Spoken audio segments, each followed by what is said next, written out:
তো সেদিন আমরা স্পাইডারম্যান মুভিটা দেখে বেরোনোর পর ভাবলাম ক্যাফেটা থেকে একটু ঘুরে আসি, কারণ আমাদের দুজনেরই ভীষণ মাথা ব্যথা করছিল। তো একটু চা কফি খেলে বেশ ভালো লাগবে, সেজন্য আমরা আবারও চলে গেলাম দ্য গ্রেসে। যেহেতু এটা একদমই কাছেই ছিল তাই আরও যাওয়া।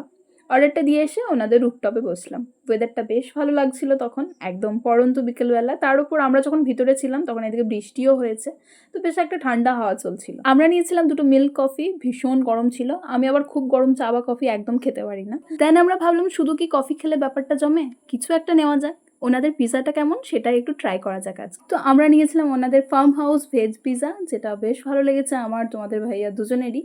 দেখো, বিশেষ ব্যাপার, প্রত্যেকবার কিন্তু প্ল্যান করে সব কিছুই মনের মতো হয় না। সৃষ্টিকর্তা যেরকমটা আমাদের জন্য ঠিক করে রাখেন সেটাই আমাদের জন্য কল্যাণকর হয়, তেমনই আমাদের কাছে এই দিনটা কিছুটা সেরকম। আজকের বেরোনোটাও আমাদের হঠাৎ করে কাজের সূত্রে। সারাদিন কি করব, কোথায় যাবো, এসব কিন্তু কিছুই আমরা আগে থেকে ভেবে রাখিনি। বাট দিন শেষে দেখলাম সারাটা দিন আলহামদুলিল্লাহ বেশ ভালো কাটলো।